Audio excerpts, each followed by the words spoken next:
My mom rejected my daughter's Christmas gift and said, "You're not family." Then everything changed. Hi, I'm Nate, 37, and on Christmas Eve, my mother looked my daughter in the eye and said, "I don't take presents from kids who don't belong to this family." My daughter blinked. Just once. And then she stood there holding that handmade scrapbook like it hadn't just been shattered. That was the moment something in me broke, or maybe finally clicked into place. I'd spent 2 years trying to earn love from people who had already decided who counted and who didn't, and I should have known the second she called me that morning with her usual chirpy voice and said, "Let's not overdo it this year."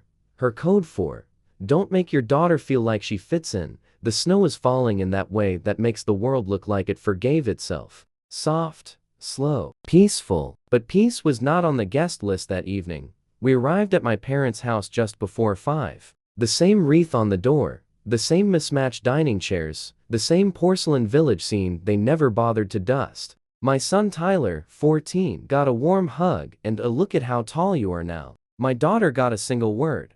Hi, no name, no smile. Like she was a visitor on a field trip. She's 9. A little shy, obsessed with fantasy books and sketching her own little universes. Her latest obsession? A scrapbook. She spent the last week making one for my parents. Drew them as cartoon characters on the last page. Wrote, "Thank you for being my grandma and grandpa," in the careful handwriting of a kid who double checks every letter. That gift was wrapped in green paper, tucked under her arm like it might blow away. Dinner was the same weird blend of tension and turkey. My dad told the same joke about how his brother used to eat mashed potatoes with a spoon the size of a shovel. Everyone laughed. My daughter didn't reach for seconds, even though she was definitely still hungry. After dinner came gifts. My mom passed them out like she was auditing a budget. Efficient, cold, deliberate. When my daughter shyly stepped forward to offer her scrapbook, I watched my mom's face freeze. She took the gift like it was a used tissue, opened it,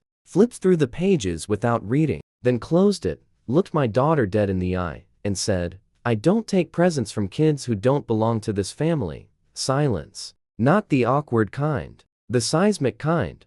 My daughter blinked twice. Didn't cry. I stood up. But before I could speak, Tyler did. He looked at my mother, his grandmother, and said, calm as steel, "Then maybe you don't deserve presents from people who do belong to this family." My dad opened his mouth. But Tyler didn't stop. "She's my sister. We chose her. That's more than some people ever do with the families they're born into." You could have heard a snowflake hit the carpet. "Jacob, my nephew 15, gamer hoodie," ADHD said. "He's right." A cousin nodded. Another followed. The kids? All on one side. Ours. I told my children to grab their coats. Christmas was over. But what none of us knew was, that was only the first storm. We drove home in near silence. Tyler sat in the back, his arm wrapped around his sister, like she might float away if he let go. She stared out the window, the scrapbook pressed against her chest, eyes dry but distant, like she was trying to disappear into the snowflakes smeared across the glass. I kept thinking about my mom's voice, how cold it was, how ready, like she'd rehearsed that line in the mirror. Don't take presents from kids who don't belong. Not just cruel plan, like she'd been waiting for the perfect moment to draw the line, kept pretending wasn't there. I gave the kids hot cocoa when we got home. Tyler added 2 extra marshmallows to his sister's cup. I put on a movie they loved when they were little, just to fill the quiet. We didn't talk about it, not yet. It felt too sharp. That night, I gave them matching pajamas, a small tradition I'd clung to. My daughter smiled a little. Tyler helped her open her gift, a soft purple hoodie with stars embroidered across the sleeves. She put it on and didn't take it off for the rest of the night. Christmas morning felt off, not ruined, just empty in the places where fake smiles used to be. No trip back to my parents for brunch. No second round of gifts. Just the 3 of us, huddled in the living room with cinnamon rolls and leftover disappointment. And then my phone buzzed. "Hey, we're coming over if that's okay." It was Claire, my niece, 17, sweet, fiercely observant. Mom's fuming, but the rest of us, we're not okay with what happened. We want to be where the real family is. Half an hour later, Jacob texted 2, then 2 more cousins. By 4 o'clock, they were at our door. jackets dusted with snow, carrying containers of food. They quietly packed before sneaking out. They came without their parents, without permission, and they brought something we hadn't felt in a while: warmth. Claire helped my daughter build a gingerbread house. Jacob showed her a game on his phone. At one point, she actually giggled, and everyone paused for half a second, like they were afraid they'd scare it away. That night, I sent one message to my parents: "We're hosting New Year's. Anyone's welcome, including you. But you don't get to treat her like that and expect nothing to change."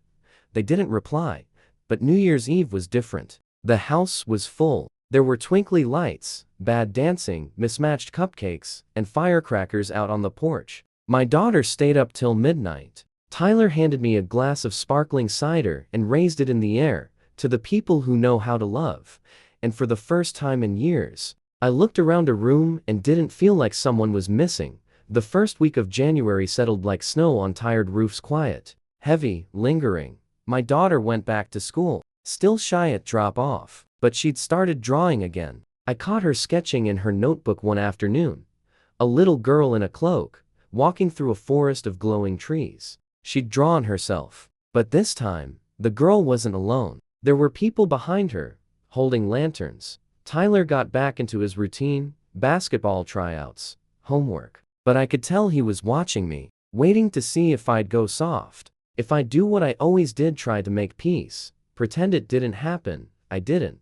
Then, on January 10th, my phone lit up during dinner. A message from my dad: "We need to talk. In person. No apology. No, how are the kids?" Just that. I showed it to Tyler. He read it and said, "They think they can reset it like it's a board game." I didn't reply. I wasn't dodging it. I was done paving the road for people who didn't want to walk it.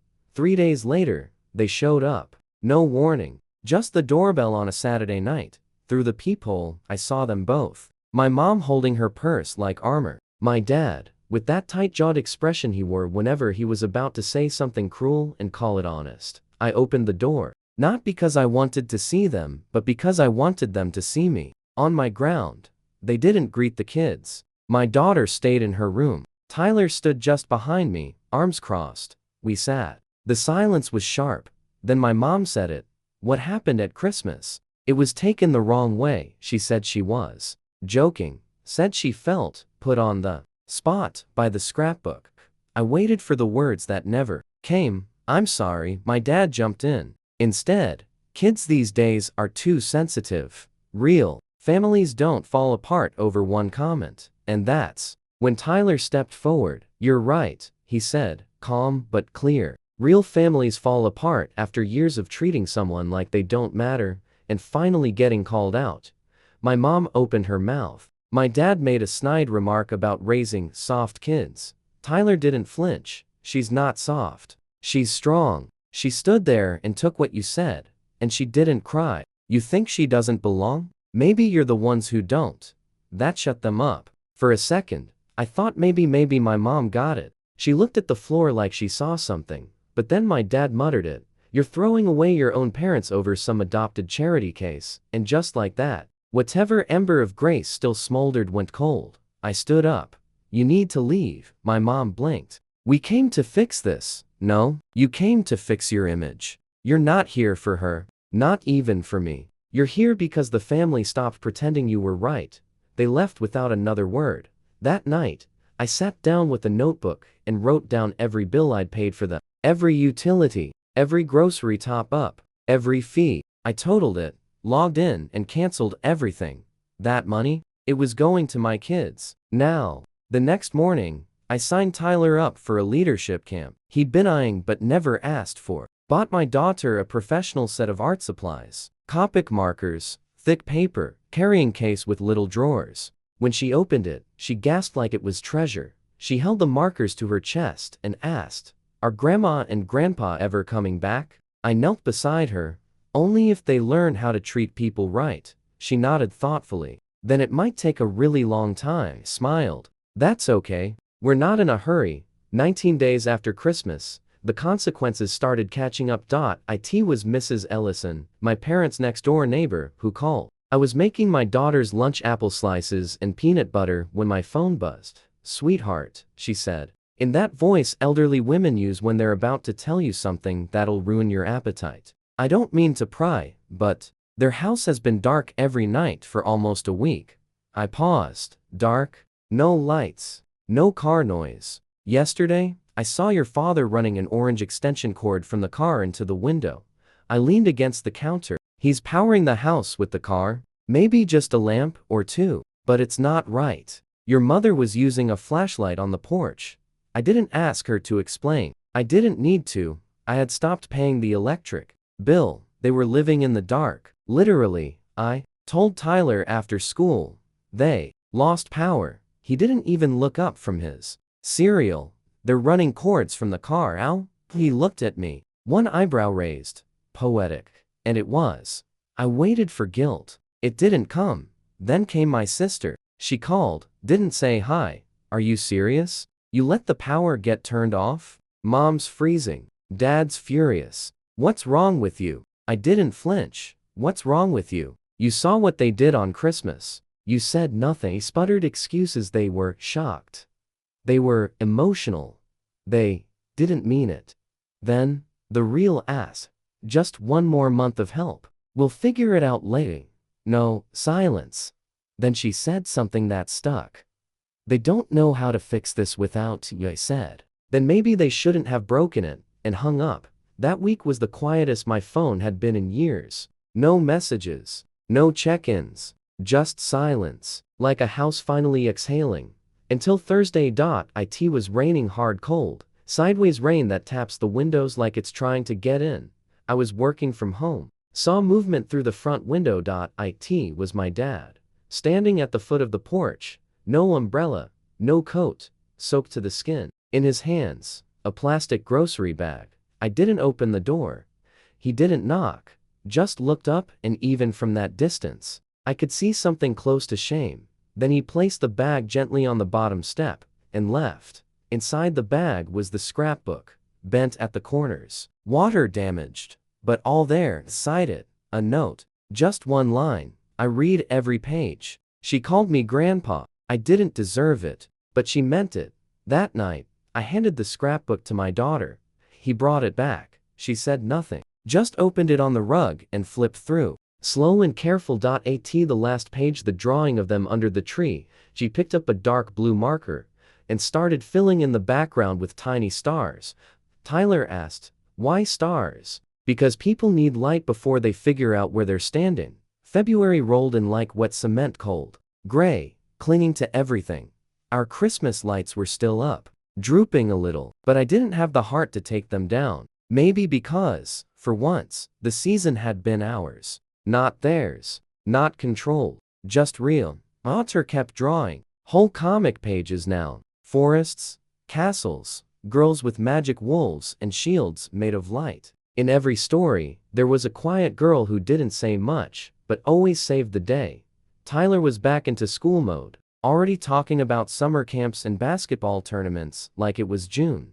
And my parents? Silent. Until the gas company emailed me. A final confirmation that the unpaid balance $782 had finally been removed from my account. I hadn't realized I was still listed as a co-signer. I canceled the last two things I had access to. Their phone plan and the grocery delivery account I'd been quietly topping up for the past 4 years. I took the grocery money and signed my daughter up for an art workshop. Bought Tyler the fancy basketball shoes he wouldn't ask for. It felt good. Clean. Then came the news clip. I was folding laundry on a Sunday afternoon. Local channel was playing quietly in the background. My daughter walked in holding a juice box and asked, "Mom, why is Grandpa on TV?" I looked up and there he was, my dad, standing outside the county utility office, wrapped in a coat zipped to his chin, giving an interview to the local news. "We're on fixed incomes," he was saying. "We raised families, worked hard. Now we're just left behind." The reporter asked, "Any help from your kids?" He paused, looked straight into the camera. "No, not anymore." I froze. My daughter did too. The segment ended. Cut to weather. I turned the TV off. We sat in silence. Tyler came in that night, holding his phone. "You need to see this," he said. The clip had hit social media. A local gossip page picked it up. Caption, forgotten senior, or just facing the consequences? Comments flooded in, some sympathetic, others skeptical. One person wrote, "I bet there's more to this story." Another, "He doesn't look like someone who admits mistakes." Then a comment stopped me cold. It was from Claire Inez. "That's my grandpa. He told my cousin she wasn't family because she's adopted. This isn't about money. It's about pride." There it was, out loud. For years, we danced around it, ignored it, laughed off the tension at birthdays and weddings and forced smiles. But now a teenager had said what no adult had dared to, the truth, and I realized. Sitting there in the quiet, I wasn't angry anymore. I wasn't heartbroken. I wasn't waiting for some miracle apology. I was free. With that night, my daughter brought me the scrapbook again. She opened to the last page, the drawing of my parents beneath the tree, now surrounded by her little stars. "Do you think he meant it?" she asked. I looked at the drawing. "I think he meant parts of it," I said. "But he still wants people to believe none of it was his fault." She nodded. Then, still staring down, asked softly, "Would you still be my mom if he said he never wanted me?" I pulled her into my arms. "I was your mom before he even knew your name. And I'll be your mom long after he forgets it." She rested her head on my chest and didn't say anything else, but I felt her exhale, and that was everything. The next morning, I logged into the final 2 portals tied to their names. One was the old grocery delivery account. The other was the phone plan, the one I'd been paying for just until they got stable again, which somehow lasted 7 years. I removed my payment info, logged out. Then I took that month's worth of bills and turned it into something else. I signed my daughter up for a weekend art retreat at a nearby university, sketching, painting, even animation. When I told her, her eyes got wide. "I get to go to real art classes?" "You do." She hugged me so tight my neck cracked. That night, Tyler came into the kitchen, still sweaty from practice. I handed him a box. "You bought the shoes?" "I did." He looked at the box like it might disappear if he blinked, then muttered, "Thanks, Mom." The quiet kind of thanks boys his age don't give lightly. We ate dinner together that night, just the 3 of us. For the first time in years, I didn't leave an empty seat at the table, just in case. Not at the table. Not in my heart. The cold lingered longer that year. By March, the snow had turned into dirty slush and sleet. It was the season of not quite spring, not quite over. I figured that's where my parents were too, stuck. Mrs. Ellison texted me again. "They've been going to the library every day now. Your mom sits by the heater. Your dad reads the paper like nothing's changed, pretending, as usual." And then came the next twist. I didn't expect. I came home from work one afternoon to find their car parked in front of my house. Not in the driveway. Not even parked properly. Just idling at the curb like a ghost that hadn't decided whether to haunt or drive off. Inside, my dad at the wheel, my mom in the passenger seat, arms crossed. They didn't get out. I stood behind the curtain and watched. Were they waiting to be invited in? Waiting for guilt to rise up and unlock the door? It didn't. 10 minutes later, there was a knock. Tyler answered. Not me. He stepped outside, pulled the door closed behind him. I watched through the front window as my dad tried to hand him something. A folded piece of paper.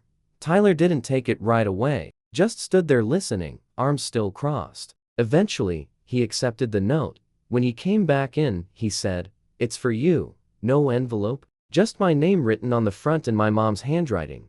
I didn't read it right away. We made dinner first, did dishes. My daughter showed me a sketch of a mermaid with a wolf for a best friend. Tyler helped her at armor. Only after they went to bed did I open the note. 4 sentences. "We're sorry, not just for what we said, but what we didn't say for years. We thought family had to look a certain way. We were wrong. We want to meet her again, if she'll let us." I read it twice, 3 times. It didn't hit like I thought it would. I didn't cry, didn't smile, just sat there feeling like those words belonged to someone else's story. But the next morning, I told my daughter, "They want to see you." She didn't look up from her cereal. "Do I have to?" "No, not ever." She stirred her spoon for a moment. "Maybe one time, if Tyler's there." That weekend, we met at a park, not our house, not theirs. Neutral ground. I picked a spot near the playground, in full view of other families, just in case things got weird. I brought snacks, Tyler brought his guard dog energy. My daughter brought her sketchpad not as a gift, just something to hold. My parents were already there when we arrived. They'd laid out a thin blanket like it was a picnic, though they hadn't brought food, just a small plastic container of cookies, probably store-bought. My mom looked like she'd aged 10 years. My dad looked like he was still deciding if humility was worth it. My daughter stayed close to Tyler, sat between us. My mom gave a soft hi and offered her the coloring book she'd brought. My daughter took it, flipped it open, and started quietly coloring a page. No eye contact. My dad cleared his throat. I saw your drawings. They're really good. I should have told you that sooner. She didn't look up, just picked a purple crayon and kept going. Mom tried next. I'm sorry for what I said. I didn't mean it the way it came out. It was clumsy, but at least it was said. My daughter paused. You hurt my feelings. It wasn't angry, just factual, like she was naming where. My mom nodded. I know, that was it. No one said, let's do this again. No grand promises. No hugs. When it was time to leave, my daughter stood up, handed Tyler the coloring book, and walked back toward the car without a word. We followed. It wasn't closure, wasn't forgiveness. It was a checkpoint. They'd been allowed to show up, but that didn't mean they were allowed back in, and they seemed to understand that now. The truth is, I didn't do any of this for them. Not the cutoff, not the canceled bills, not the cold porch visits or the park meeting under gray skies. I did it for her, for Tyler, for the nights I saw her trace stars around people who hadn't earned a single one, for the look on Tyler's face when he realized I wasn't going to fold this time, for every quiet moment in our house that didn't echo with forced politeness and swallowed hurt. After the park, my parents didn't push, they didn't text, didn't show up. They'd seen the limits now. They were no longer in control of access. They were guests, temporary, conditional, and for people like them, that's worse than exile. My daughter still calls them grandma and grandpa sometimes. Tyler doesn't call them anything, and me? I call them nothing at all, because sometimes, when people show you who they really are, you stop naming them. You stop fighting their silence with explanations. You stop hoping for Hallmark rewrites. You build a life so full of real love, it drowns out the noise they left behind. The life we built, it's loud with laughter now. We bake lopsided cookies and dance to bad ATS songs. Tyler roasts me for my cooking and hugs me when I least expect it. My daughter draws forests where wolves protect, soft-voiced girls, and no one in this house ever has to wonder if they belong. They know, because I showed them. When it mattered, when it hurt, when it would have been easier to say, maybe next year, but I didn't. I said, now, right now. This is where the line is drawn, and in doing that, I gave them more than protection. I gave them proof that this family, the one we chose, the one we fight for, doesn't measure love in bloodlines or surnames. We measure it in who stays when it gets hard, and who walks away when it's not about them anymore. The door's still closed, and for the first time in my life, I don't want it open. We're not missing anything. We're finally whole.